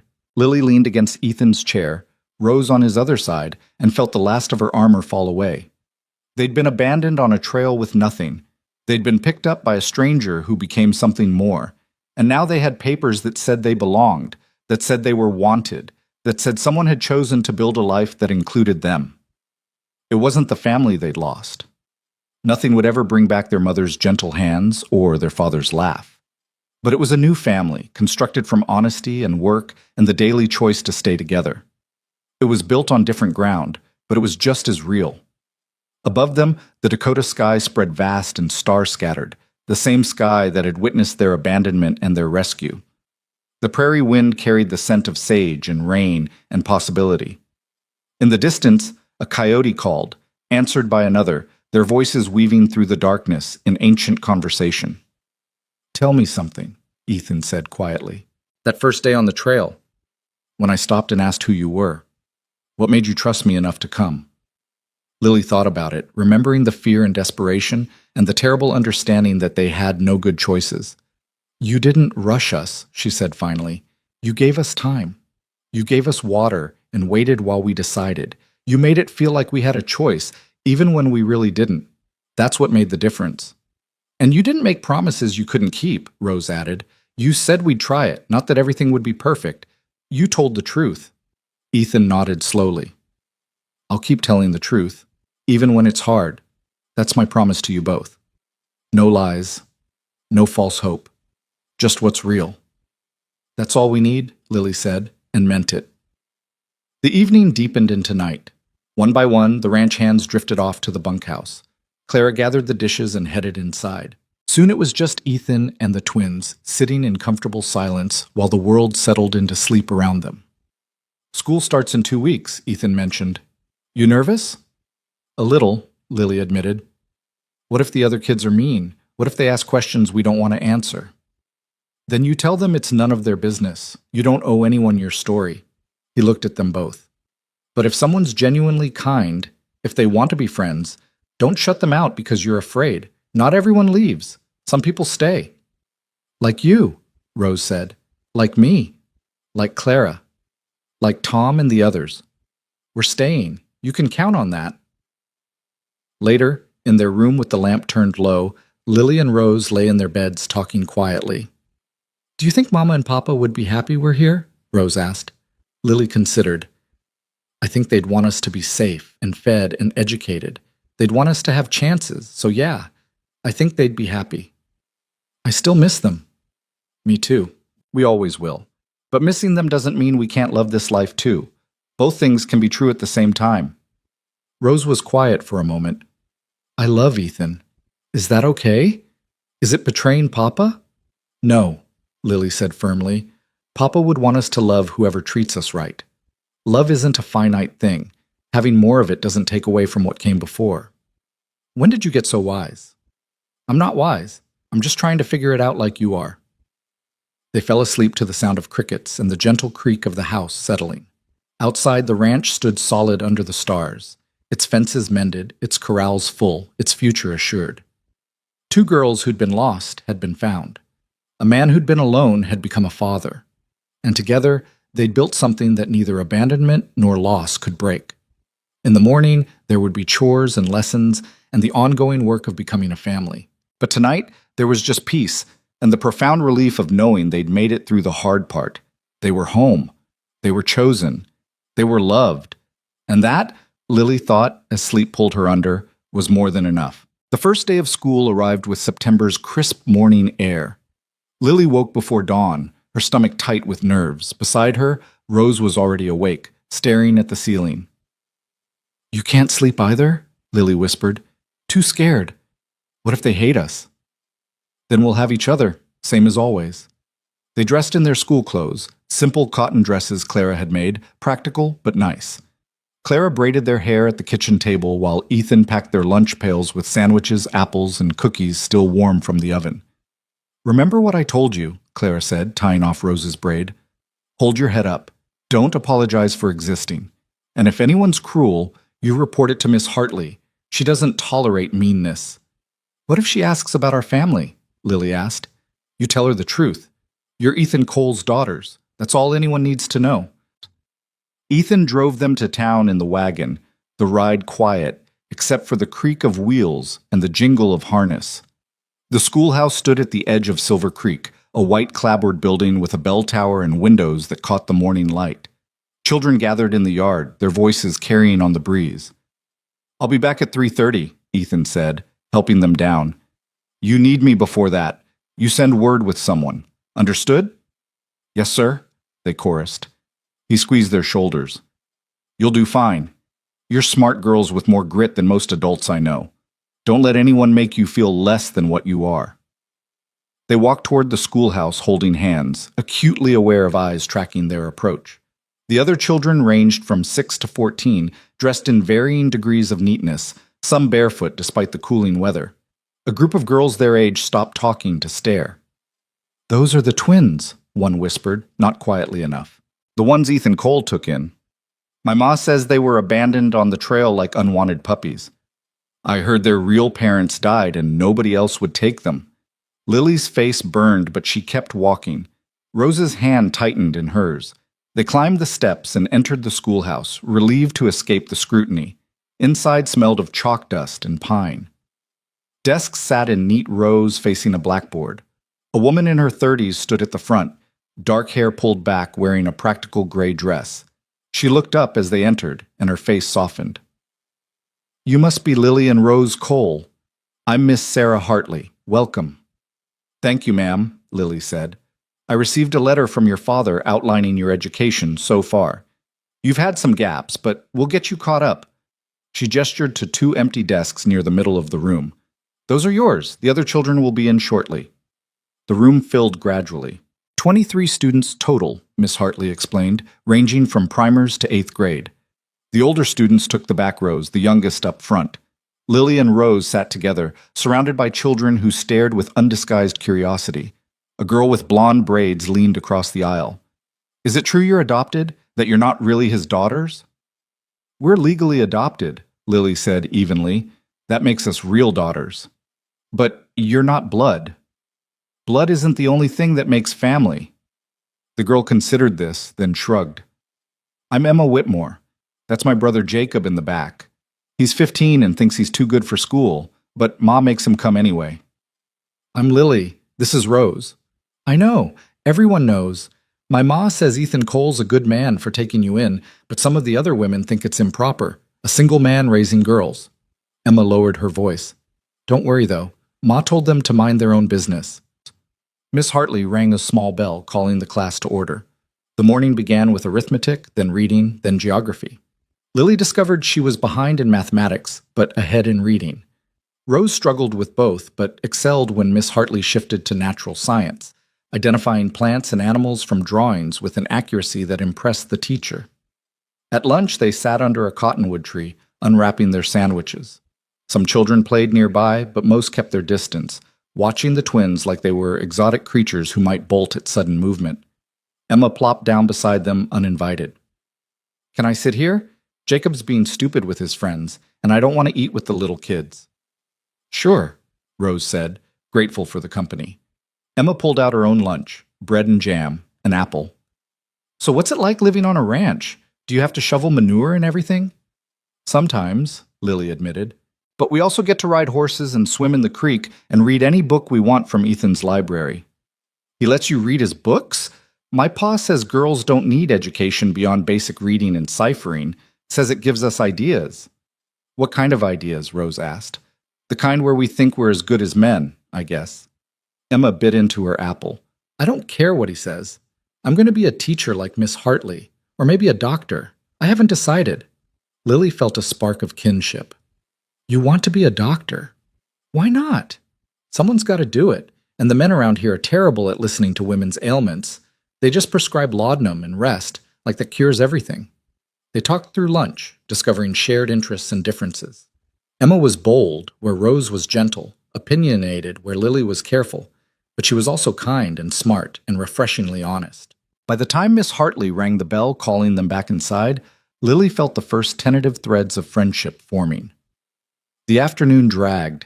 History lesson on territorial expansion, penmanship practice that made Lily's hand cramp, a spelling bee that Rose won, much to everyone's surprise. When 3:30 finally arrived, Lily gathered their things with relief. Ethan waited by the wagon, leaning against the wheel. Several mothers stood nearby, their conversation stopping when they noticed him. Lily caught fragments as they approached. Inappropriate for unmarried man, those girls need proper guidance. Clara Peterson is respectable, at least. Ethan's jaw tightened, but he said nothing. He helped the twins into the wagon and drove away without acknowledging the women's stares. How was it? He asked once they'd left town behind. Okay, Lily said carefully. Miss Hartley's nice. The lessons were interesting. Some of the kids stared, but nobody was outright mean. We made a friend, Rose added. Emma Whitmore. She's funny. That's good. Real good. Ethan's hands were tight on the reins. You hear any of what those women were saying back there? Some, Lily admitted. Don't let it get to you. People talk. Always have, always will. Long as we know what's right between us, their opinions don't matter. But Lily could see the tension in his shoulders, the way his mouth pressed into a hard line. It bothered him more than he wanted to admit. She wondered how long before the gossip became something worse. That evening after supper, Clara pulled them aside while Ethan was out checking on a sick calf. I need to tell you something, she said, her voice serious. There's talk in town. Some of the women think it's scandalous for Ethan to be raising young girls. They're saying cruel things, questioning his motives. Lily's stomach dropped. But he hasn't done anything wrong. I know that. You know that. Anyone with eyes can see he's treating you proper and decent. But reputation matters in small towns, and unmarried men with children raise eyebrows. Clara sat down, her expression troubled. I'm telling you this because it might affect how some people treat you. There might be invitations you don't receive, friends whose parents don't let them visit. It's not fair, but it's reality. What can we do, Sich? Rose asked. Hold your heads high. Be beyond reproach in your behavior, and know that good people will see the truth eventually. The rest don't matter. Clara reached out, squeezing their hands. I'm here to be that woman's influence Mrs. Brennan mentioned. I'll make sure you're raised proper. And I'll make it known around town that this household is run with absolute propriety. The next morning, Clara accompanied them to school. She spoke with Miss Hartley privately for several minutes while the twins took their seats. Whatever was said, Miss Hartley nodded seriously and glanced toward them with something like protective determination. The weeks fell into routine. School 5 days a week, chores and lessons on the ranch evenings and weekends. Emma became a regular presence, her friendship steadfast despite her father's grumbling about associating with those Cole girls. Other children warmed to them slowly. A smile here, a shared game at recess there. But some remained aloof, their parents' disapproval creating invisible barriers. October arrived with frost warnings and the frantic work of fall roundup. Ethan and his men spent long days gathering cattle, sorting them, preparing some for market. The twins helped where they could, bringing meals to the working men, mending gear, keeping the home fires burning. One evening, Tom rode in with news that sent tension rippling through the ranch. There's a woman in town asking questions, he said, dismounting stiffly. Showed up 2 days ago. Says she's looking for twin girls who might have been traveling through the territory this summer. Lily felt the world tilt. What did she look like? Didn't see her myself. Heard it from Carlos, who heard it from the blacksmith. Older woman, thin, wearing black, sounded official-like. Ethan's face went hard. Did she give a name? Rebecca Winters said she was trying to locate her stepdaughters. The name hit Lily like a fist. Their stepmother. Here. Looking for them. Rose grabbed Lily's arm, her face pale. She can't take us back. She left us. She doesn't get to change her mind. Nobody's taking you anywhere, Ethan said firmly. You're legally adopted. I've got papers that say so. She has no claim. But Lily saw the worry beneath his certainty. Legal papers were one thing. The reality of a woman claiming maternal rights was another, especially when gossip already questioned Ethan's fitness as a guardian. I'm going to town, Ethan said. Tom, you stay here with the girls. Don't let them out of your sight. Wait, Lily said. We should come with you. We should face her. Absolutely not. I'm not putting you in front of that woman until I know what she wants. She wants us back, Lily said bitterly, or she wants money to go away. Those are the only reasons she'd come looking. Ethan studied her face, seeming to weigh something. You're probably right, but I handle it. That's what fathers do. They stand between their children and trouble. He rode out as the sun set, leaving the twins in Clara and Tom's care. Lily couldn't sit still. She paced the kitchen while Rose huddled in a chair, clutching Margaret. Clara made tea. Nobody drank. What if the law sides with her? Rose whispered. What if they say blood matters more than papers? They won't, Clara said, but her voice lacked conviction. Ethan won't let them. 2 hours passed. 3. The moon rose full and bright, casting silver shadows across the yard. Finally, hoofbeats. Ethan dismounted and entered the kitchen, his expression grim but not defeated. I found her. She's staying at the boarding house. He sat heavily. She wants money.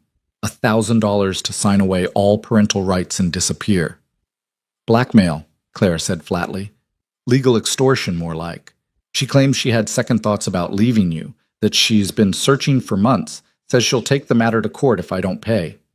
She's lying, Lily said. She knew exactly what she was doing when she left us on that trail. She planned it. I know, but proving it's another matter, and dragging this through court would be expensive in public. The gossip alone could damage all of us. So you're going to pay her? Rose's voice cracked. I'm going to end this. Ethan met their eyes. I've got the money. Ranch has had good years. $1,000 hurts, but it's not ruinous. If paying gets her out of your lives permanently, it's worth it. It's not fair, Lily said. She doesn't deserve anything from us. No, she doesn't. But sometimes you pay to make problems go away. Sometimes that's smarter than fighting. He reached across the table, covering their hands with his. I won't let her take you. Whatever it costs, whatever it takes, you stay here. You understand? Lily nodded, tears burning her eyes. That Ethan would spend a small fortune to protect them. That he'd let himself be extorted rather than risk losing them. It said more than any words could about what they'd become to each other. The next morning, Ethan met with Rebecca Winters at Samuel Pritchard's office. The twins didn't go, but Lily imagined it anyway. The cold woman who'd abandoned them facing the man who'd saved them, money changing hands, papers being signed. A transaction reducing their worth to $1,000 and the stroke of a pen. When Ethan returned, he carried documents. It's done. She signed a complete termination of parental rights. She's leaving on the noon stage to Montana. We'll never see her again. Lily looked at the papers, at the signature that ended Rebecca Winters' claim to them forever. She felt nothing. No relief, no anger, no sadness. Just a vast emptiness where those emotions should have been. Are you all right? Ethan asked gently. I don't know. I thought I'd feel something, but I just feel tired. That's normal. When you've carried fear for a long time, letting it go leaves a hole. He folded the papers carefully.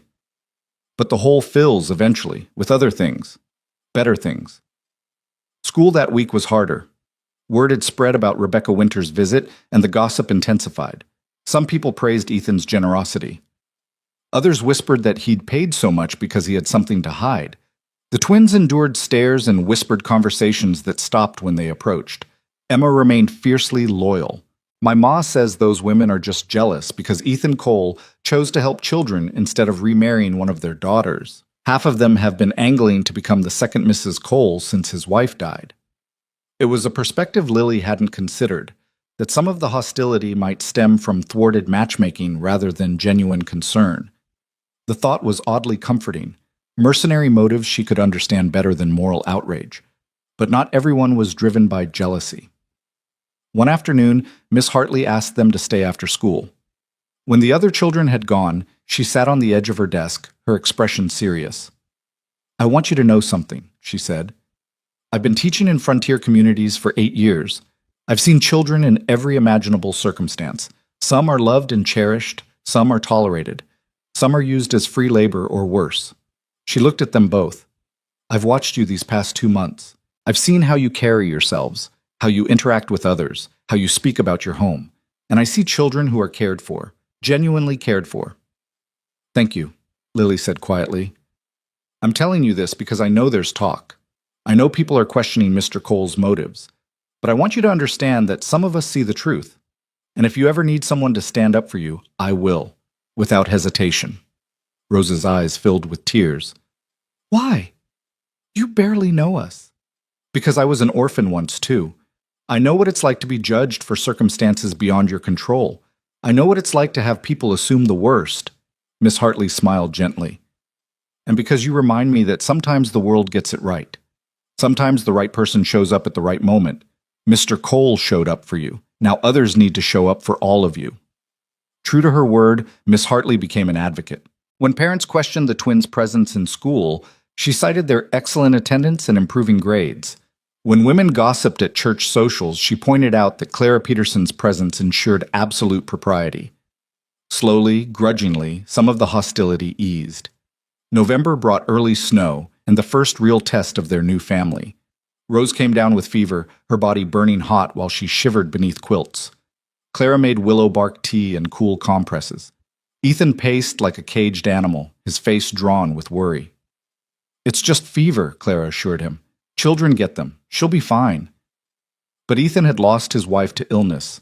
Lily could see the terror in his eyes, the way his hand shook when he checked Rose's forehead. For 3 days he barely left her bedside, reading to her when she was awake, watching her breathe when she slept. Lily sat with them, holding Rose's hand, remembering their mother's fever. The way it had burned through her so fast nobody could stop it. The terrible helplessness of watching someone fade. "She's not going to die," Lily said, as much for herself as for Ethan. "She's strong. She'll fight through this." "I know," Ethan said, but his voice was hollow with fear. On the 4th day, Rose's fever broke. She woke asking for water and toast, her face pale but eyes clear. Ethan sagged with relief so profound he had to leave the room. Lily found him on the porch, his head in his hands, shoulders shaking. "She's okay," Lily said, sitting beside him. "She's going to be fine." "I know, His voice broke. "When Sarah got sick, I couldn't do anything. I watched her slip away and I was useless. I couldn't bear it happening again." "It didn't happen. Rose is strong. We're both strong. You don't have to worry so much." Ethan looked at her and Lily saw something shift in his expression. Recognition, maybe, that she was older than her years. That loss had made her understand things children shouldn't have to understand. "You've seen too much for 7 years old," he said quietly. "Maybe, but so have a lot of kids out here. The frontier doesn't let you be innocent very long." "No, I suppose it doesn't." He straightened, wiping his face. "But you've got me now, and Clara, and a home that's solid. You don't have to carry everything alone anymore." "Neither do you," Lily said, and watched the truth of it land. They'd all been alone in different ways. Lily and Rose abandoned, Ethan widowed, but now they'd found each other, built something together from the wreckage of what they'd lost. It wasn't perfect, it wasn't without struggle, but it was real. Rose recovered slowly, gaining strength day by day. By the time school resumed after the fever scare, she was back to her usual self, laughing and learning and befriending every animal on the ranch. The experience had changed something, though. Ethan was gentler with them now, more openly affectionate. Clara seemed more permanent, less like hired help, and more like actual family. The 4 of them moved together more easily, their rhythms synchronized by shared crisis and shared relief. December arrived with bitter cold and preparations for Christmas. It would be the first real Christmas the twins had celebrated since their mother died. Clara threw herself into preparations, baking cookies and planning a feast. Ethan brought home a small pine tree that filled the house with sharp, clean scent. They strung popcorn and made paper decorations, transforming the parlor into something magical. On Christmas Eve, they gathered around the tree. Ethan read from a book of winter stories while Clara served hot cider. Tom, Carlos, and Hank joined them, bringing small gifts they'd made. A carved box from Hank, rope halters from Carlos, a slingshot from Tom. When it was time for bed, Ethan stopped them. "Wait, I have something." He retrieved a wrapped package from behind the settee and handed it to them. Inside were 2 books, beautiful leather-bound volumes with gilt edges. One was filled with blank pages, the other with stories of frontier women who'd built lives in harsh territory. "The blank one is for your stories," Ethan said. "Whatever you want to write or draw or remember. The other is so you know you're not the first girls to face hard things and come through stronger. There's a whole history of women out here who survived and thrived. You're part of that tradition now." Lily traced the leather binding, feeling the weight of the gift. Not just books, but belief. Belief that their stories mattered, that their futures held possibility. "Thank you," she whispered. "For everything. For stopping on that trail, for bringing us home, for keeping us." "Thank you for trusting me enough to stay," Ethan replied. "You've made this house feel alive again. You've given me purpose beyond just surviving. That's a gift I can never fully repay." Later, lying in their beds with lamplight flickering against the walls, Rose spoke into the darkness. "Lily, do you think we'll ever stop being afraid? Really afraid deep down?" Lily considered. Outside, wind howled through the eaves. Inside, the house was warm and solid. "I don't know. Maybe not completely. Maybe when you've been left once, part of you always worries it'll happen again." She paused. "But I think the fear gets smaller, quieter, easier to ignore when you've got proof every day that this time people are staying." "I hope so, because I want to stop feeling like I have to earn my place here." "Me too, but Clara's right. It gets better. The hole fills up with other things." They fell asleep to the sound of the wind and the certainty that tomorrow would bring Christmas morning, with its gifts and feast and the simple comfort of people who'd chosen to be family. Not because they had to, not because of blood or obligation, but because they'd all been given a second chance and had been brave enough to take it. Christmas morning dawned clear and cold, the kind of morning where breath turned to vapor and frost painted patterns on the windows. Lily woke to the smell of cinnamon and coffee, Clara's voice carrying up from the kitchen singing something cheerful and off-key. Rose was already awake, sitting up in bed with the leather-bound storybook open in her lap. "Listen to this," Rose said, reading aloud. "Martha Jane Canary arrived in Deadwood with nothing but a horse and a rifle. Within 5 years, she'd established a freight business that supplied half the mining camps in the Black Hills. When people said women couldn't handle frontier commerce, she proved them wrong through sheer determination and business sense." "Calamity Jane," Lily recognized. "Ethan told us about her once." "The book says she was orphaned young too, had to raise her siblings after their parents died." Rose closed the book carefully. "We're not the only ones who had to figure out how to survive." They dressed and went downstairs to find the kitchen transformed. Clara had outdone herself, cinnamon rolls fresh from the oven, scrambled eggs with cheese, bacon crisp enough to shatter, and hot chocolate so rich it was almost sinful. Ethan sat at the table already, his hair still damp from washing, wearing his best shirt. "Merry Christmas, girls." "Merry Christmas," they chorused, sliding into their seats. The day unfolded with the slow, sweet pleasure of a holiday done right. After breakfast, they gathered in the parlor. Tom, Carlos, and Hank had been invited to join them, and they arrived bearing unexpected gifts. A wooden toy horse from Hank for Rose, a leather journal cover from Carlos for Lily, and from Tom, matching silver hair combs that must have cost him weeks of wages. "You didn't have to do that," Lily said, overwhelmed. "Wanted to," Tom said gruffly. "You girls are part of this ranch now, part of our family here. That means we look after you." Clara gave them each a dress she'd sewn in secret, practical calico for every day but with special touches, lace at the collar, ribbon trim, tiny embroidered flowers along the hem. Ethan's gift was last, a large box that the twins opened together to find riding boots made of soft leather, custom fitted to their feet. "For when you're ready to really learn to ride," he said. "Not just sitting on a gentle horse while someone leads you around. Real riding, where you control the animal and learn to move with it." "When can we start?" Rose asked, her eyes shining. Spring, when the weather's better and the horses are less skittish from being cooped up all winter. Ethan smiled. By summer, you'll be good enough to ride out with me on the range, help with actual ranch work. The afternoon was spent in contented idleness. Clara's feast appeared at 2, roasted turkey, mashed potatoes, gravy, biscuits, green beans with bacon, sweet potato pie, and apple cobbler. They ate until they were stuffed, then sat around talking while the winter sun tracked across the parlor floor. Tell us about your wife, Rose said suddenly, startling everyone. Sarah. What was she like? Ethan's face went still, but not closed. He'd learned over these months that talking about loss didn't reopen wounds, it honored memory. She was practical, tough in the way frontier women have to be, but with this gentle streak that came out when she thought nobody was watching. She'd sing to the chickens when she fed them. She named all the horses after characters from books. She believed in making beauty wherever you could, even when life was hard. Did she want children? Lily asked carefully. More than anything. We tried for years, but it never happened. She'd have loved you girls, would have spoiled you rotten and taught you everything she knew about running a household and handling animals and reading weather patterns. He paused. Sometimes I think she sent you to me, like she knew I needed you as much as you needed a home. Do you think people can do that? Rose wondered. Send things from wherever they are after they die? I don't know, but I'd like to believe it.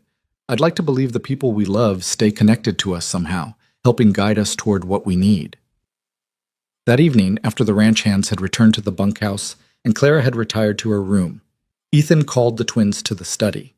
He'd lit a fire in the small fireplace, and the room glowed warm and golden. I have one more thing, he said, pulling out a wooden box from his desk drawer. Inside were 2 rings, delicate gold bands with small stones. These were Sarah's. Not her wedding ring, that's buried with her, but rings her mother gave her when she was young. I've been saving them, not sure what to do with them, but I think she'd want you to have them, to wear when you're older, when your hands are big enough to keep them on. Lily took one of the rings carefully, holding it up to the firelight. The stone caught the glow, throwing tiny rainbows across her palm. Are you sure? These must mean a lot to you. They do. That's why I'm giving them to you. Because you're my daughters now, legally and in every way that matters. These are part of your inheritance, part of your connection to the family you're building here. He looked at them both. Sarah would have wanted you to have something beautiful, something that said you're valued and precious and permanent. They put the rings back in the box for safekeeping, understanding the weight of what they'd been given. Not just jewelry, but legacy. Acceptance.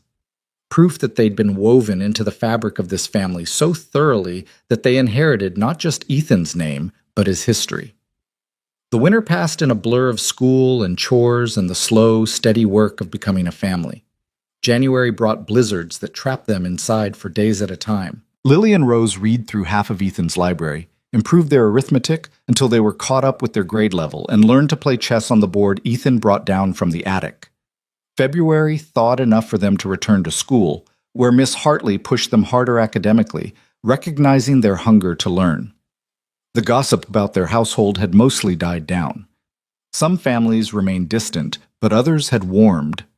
Emma's mother, Mrs. Whitmore, invited them to tea one Sunday, a gesture of acceptance that felt like a watershed moment. Other invitations followed: church socials, community gatherings, harvest planning meetings where Ethan's presence was requested and his daughters were included without question. March arrived with mud and the first hints of green. The ranch came alive again after winter's dormancy. Calves were born, requiring round-the-clock attention.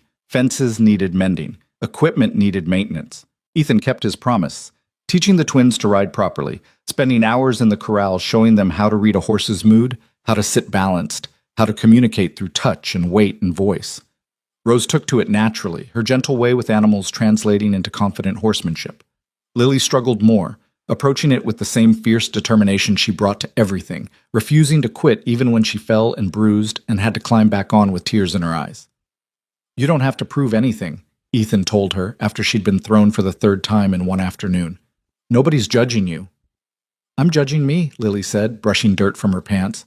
Rose makes it look easy. I want to be that good. You will be. But Rose's gift is with animals. Yours is with people. You're the one Emma comes to with problems. You're the one who helps the younger kids at school. You're the one Clara trusts to handle complicated recipes. Everybody's got different strengths. But I want to be useful on the ranch. I want to help with real work. You are useful. You keep the books balanced when I'm too tired to add straight.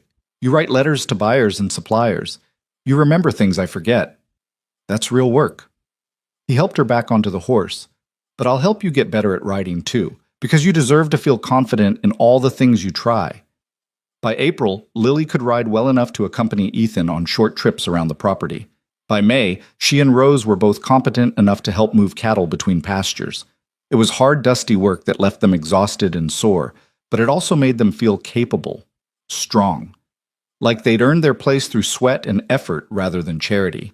The school year ended with a celebration. Miss Hartley organized a program where students recited poems, demonstrated their learning, and received certificates of achievement. Lily and Rose both advanced to the next grade level, their progress praised publicly.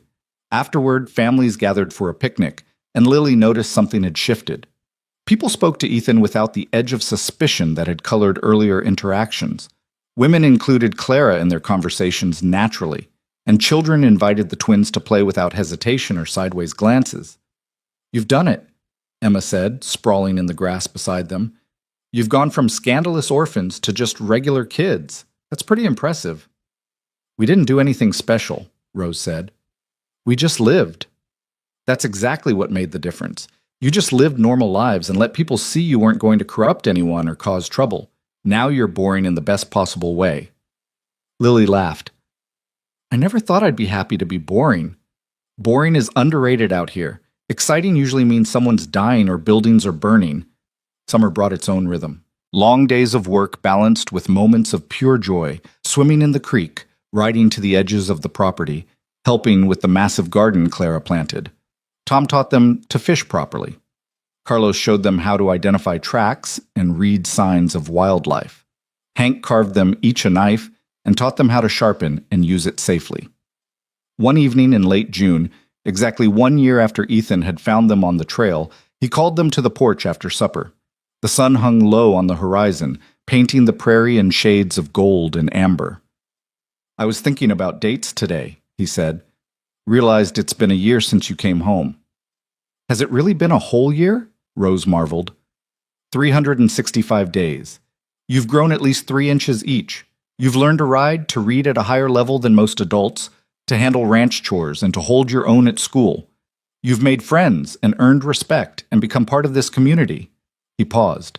"I'm proud of you, both of you, not just for surviving what happened to you, but for how you've faced everything since." "We couldn't have done it without you," Lily said quietly. "Without you stopping that day. Without you giving us a chance." "I think we gave each other chances. You could have stayed closed off, suspicious, waiting for me to fail you. But you took the risk of trusting again. That takes more courage than most people have." They sat in comfortable silence, watching the sky deepen from gold to rose to purple. A coyote called in the distance, its voice lonely and wild. The ranch settled into evening sounds, horses shifting in the corral, cattle lowing, chickens murmuring as they roosted. "What do you think happens to us now?" Rose asked. "I mean, we've got the adoption and we're settled and everything's good, but what's next?" Ethan considered. "Next is whatever you want to make of it. You'll keep going to school, keep learning, keep growing. In a few years, you'll have to decide what kind of life you want. Maybe you stay here and help run the ranch. Maybe you become a teacher like Miss Hartley, or a doctor like Emma dreams about, or something nobody's even thought of yet. The point is, you'll have choices, real choices, not just survival." "I want to help other kids," Rose said suddenly. "Kids like us who don't have anywhere to go. I want to make sure they're safe." "That's a good dream," Ethan said.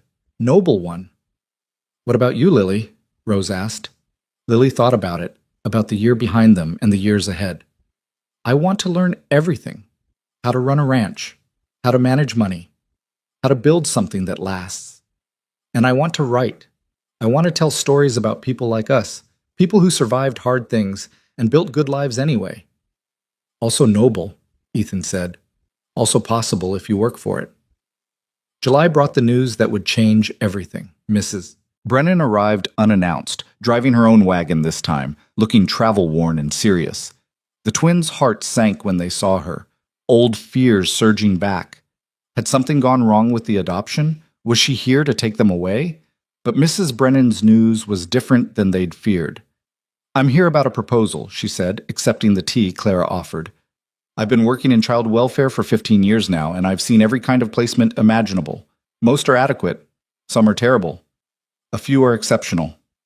She looked at Ethan. "Yours is exceptional. The transformation in these girls in 1 year is remarkable. They're thriving in ways I rarely see." "Thank you," Ethan said carefully. "But I sense there's more to this visit." "There is. The territorial government is establishing a formal fostering and adoption program. They need model families to participate, to show what's possible when placements are done thoughtfully. They're asking if you'd consider taking in more children, not immediately, but in the future when you feel ready." The words hung in the air. More children, more lost kids needing homes. "I need to think about it," Ethan said. "Talk to my daughters, to Clara. This isn't a decision I make alone." After Mrs. Brennan left, they gathered in the kitchen. Clara made coffee, and they sat around the table processing the proposal. "How would you feel about it?" Ethan asked the twins. "About sharing your home with other children who need help?" Lily looked at Rose, a whole conversation passing between them in silence. They'd been abandoned. They'd been saved. They'd been given something precious: safety, education, love. Could they share it without diminishing what they had? "I think we should do it," Rose said slowly. "Not right away, maybe, but eventually. Because we know what it's like to have nowhere to go. We know how it feels to be thrown away. If we can keep other kids from feeling that way, we should." "Lily?" Ethan prompted. "I'm scared," she admitted. "Scared that if there are more kids, we'll matter less. That we'll go back to being charity cases instead of daughters." "That won't happen," Ethan said firmly. "You're my daughters, legal and permanent. Nothing changes that. If we do this, and it's a big if, it'll be because we have something good here that we can share. Not because I'm replacing you or because you're not enough. But there are limits, right? We can't take in dozens of kids. This isn't an orphanage." "Agreed. Maybe 2 more. Maybe 3 at most if circumstances were exceptional. Small enough to still be a family, not an institution." He looked around the table. "But we don't decide today. We sit with it. We talk about it. We make sure we're all truly on board before we commit to anything." They sat with it through August, discussing scenarios and concerns and possibilities. Clara pointed out that the house was big enough, that they had the resources, that she could handle the additional work. Tom and the ranch hands said they'd support whatever the family decided. Miss Hartley, when consulted, said having older children in the home might actually help younger foster children adjust better. In early September, right before school started, they made their decision. They'd say yes, but with conditions. No more than 2 additional children at a time, school-aged children who could participate in ranch work, and a trial period for everyone to adjust before anything became permanent. Mrs. Brennan accepted their terms with evident satisfaction. "I'll keep you in mind when appropriate situations arise. It may be months before we have children who match your criteria, but when we do, you'll be the first family I contact." The fall semester brought new challenges and growth. Lily moved into the advanced reading group and started helping Miss Hartley with the younger students. Rose excelled in every science lesson and began keeping detailed journals of animal behavior around the ranch. Emma remained their closest friend, but other friendships deepened too. The twins were no longer oddities, but integral parts of the community. October arrived with its crisp air and brilliant colors. One afternoon, Ethan called them to the barn where he'd been working on something secretive for weeks. Inside, they found 2 saddles, smaller than adult saddles but beautifully made, with their initials tooled into the leather. "They're yours," Ethan said. "Your own tack for your own horses. You've earned them." Rose ran her fingers over the smooth leather, her eyes shining. "They're beautiful." "Now you're real ranch hands," Tom said from the doorway. "Can't be proper cowboys without your own gear." That evening, Lily wrote in her journal for the first time in weeks. She documented the year, the fear and uncertainty of those first days, the slow building of trust, the moments of joy and struggle and growth. She wrote about Rose's laughter returning, about Ethan's quiet strength, about Clara's steady presence, about the ranch hands who'd become uncles in all but name. She wrote about the girl she'd been standing on that trail, scared and angry and determined to protect her sister at all costs. And about the girl she was becoming, still protective, still strong, but softer now, less armored, more willing to believe in good things. November brought an early snow and unexpected news. Mrs. Brennan arrived with a boy, maybe 8 years old, thin and silent with haunted eyes. His name was Daniel, and he'd been found living alone in an abandoned mining camp after his father drank himself to death. "I know we said we'd wait," Mrs. Brennan said, "but Daniel needs placement immediately, and I thought of you first. He's had a hard time. Been through 3 temporary placements in 2 months. He doesn't talk much, doesn't trust easily. But I think with patience and the right environment, he could heal." Ethan looked at the twins. They looked at each other, then at Daniel, standing in the cold with everything he owned in a small cloth bag. "We'll try," Lily said. "We'll all try." Daniel moved into the room across from theirs, the one that had been storage until Clara cleaned it out. He barely spoke that first week, jumping at loud noises, hoarding food in his pockets, watching everyone with wary distrust. But slowly, through consistent kindness and the example of 2 girls who'd been just as broken not so long ago, he started to soften. Rose taught him to care for the animals. Lily showed him how to read the books in Ethan's study.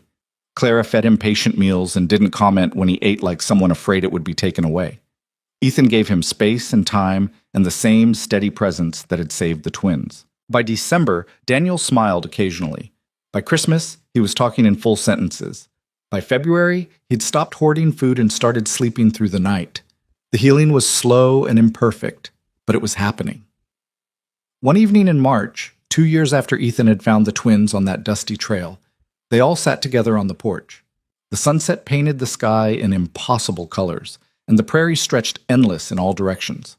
Daniel sat between Lily and Rose, his thin shoulders finally starting to fill out, his eyes less haunted than they'd been. "Tell me the story," he said quietly, "about when you first came here." Lily and Rose exchanged glances. They'd told bits and pieces before, but never the whole story, never the raw truth of abandonment and rescue and the long road to belonging. "We were standing on a trail," Lily began, and Rose picked up the thread, and together they told it. The waiting, the fear, the moment Ethan stopped, the choice to trust, the hard work of building a family from fragments and hope. Daniel listened with the intensity of someone recognizing their own story in someone else's words. When they finished, he was quiet for a long moment. "Do you think I'll feel safe here eventually?" he asked. "Really safe, like you do?" "Yes," Rose said with certainty. "It takes time, but it happens. One day you'll wake up and realize you're not scared anymore, that you believe this is real and permanent and yours." "How long did it take you?" "About a year," Lily admitted. "Longer for some feelings, shorter for others, but every day it got a little easier to trust that nobody was going to leave." Ethan cleared his throat. "Daniel, I want you to know something. You're not temporary. If you want to stay, if this feels like home to you, then this is where you belong. We'll make it legal when you're ready, but either way, you're part of this family now." Daniel nodded, tears tracking down his face. He didn't wipe them away, didn't apologize for crying. He just let himself feel it. The relief and grief and gratitude all mixed together. The years that followed brought more changes.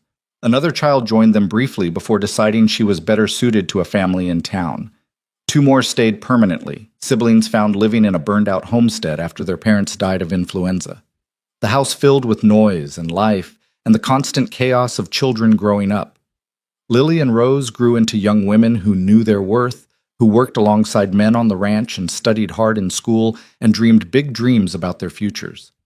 They never forgot what it felt like to be abandoned, but they also never let that define them. Instead, they used it as fuel, proof that surviving hard things made you stronger, that people could choose to be family, that home was something you built with intention and care. Rose eventually became a veterinarian, one of the first women in the territory to do so. She traveled throughout Dakota treating animals, but always came home to the ranch, to the room she'd shared with Lily, to the family they'd built together.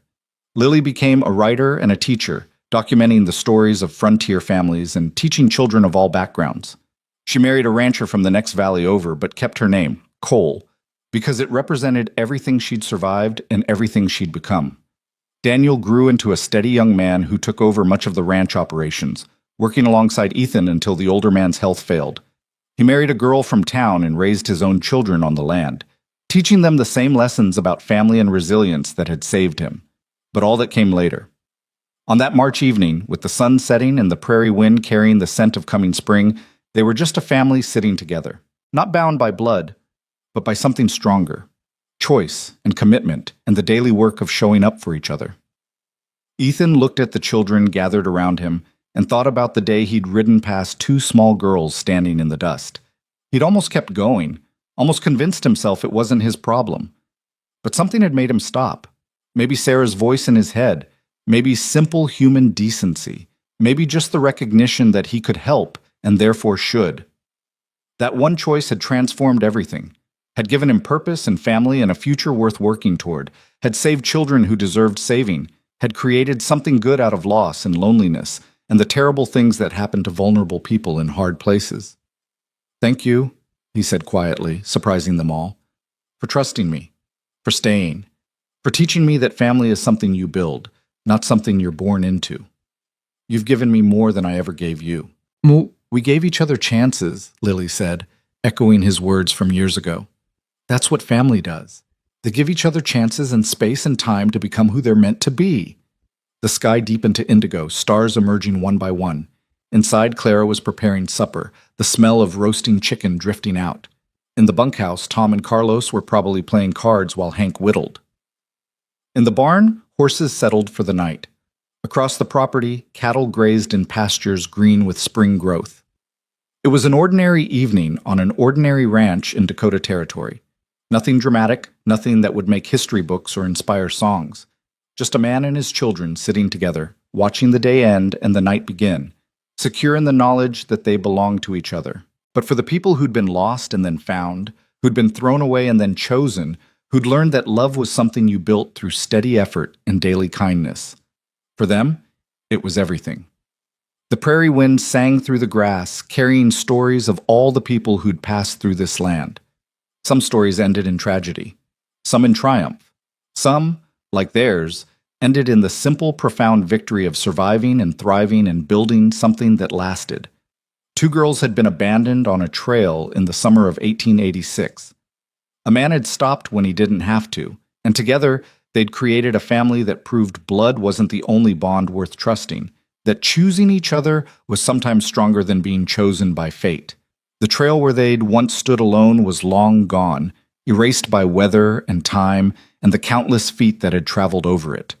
But the family they'd built remained solid and real and permanent. A testament to the power of one person stopping, of children brave enough to trust again, and of the quiet revolutionary act of choosing love over convenience. As darkness settled fully and stars filled the sky above Silver Creek Ranch, Lily reached over and took Rose's hand.